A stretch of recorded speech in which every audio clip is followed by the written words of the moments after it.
Then you scratch your head and say, well, what's the Son doing in there? And does that totally contradict what I know from the Gospels? Well, it doesn't. The Gospels invite us, the Gospel of John invites us to speculate as to who is this mysterious beloved disciple. And I know Christian tradition says it's John himself and he's modest, but that's not what it says in the text. In the text, there's a code word, beloved disciple. Now, if there's nothing to speculate about, why didn't John just tell us? You know, he's talking about me. I'm talking about myself. The fact is, there's a code word. There's a beloved disciple, a male. Seems to be a male who's at the foot of the cross when Jesus is crucified. Who is this person? Well, why would he be kept secret? Why don't the Gospels tell us his name? Well, if Jesus had a son, they would cover that fact up. Why? Because they would want to argue that Jesus couldn't possibly have had, physical relations with a wife? No. Because everybody knows that when the Romans killed someone, because he was claimed that he was the king of Israel, anybody who claimed to be the true heir to a throne that the Romans killed, they immediately killed the son too. Because if you kill the father, then the son's going to say, now I'm next in line, I should sit on the throne of David.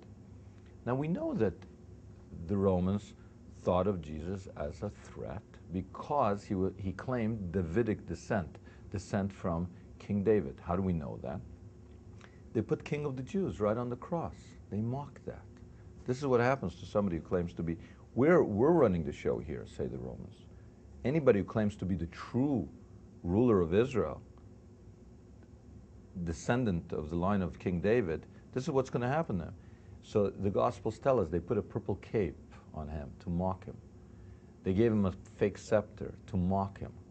They put a crown of thorns on his head. This is your crown, O King of Israel, to mock him.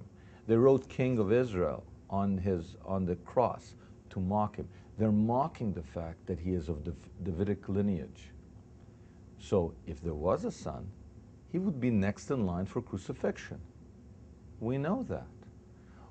Because they killed Herod the Great, so-called the Great, who was ruler of Israel by Romans put him there. Herod killed his own sons because they might threaten.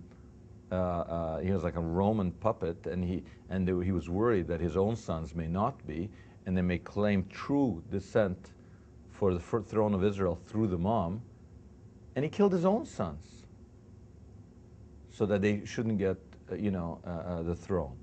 So it's no surprise. I mean, we have in Roman records that the Romans were persecuting relatives of Jesus way, way later, decades and decades later. They were looking, you're related to Jesus, we'll haul you up for a questioning. So those are cousins, whatever. But a son, of course he would be covered up.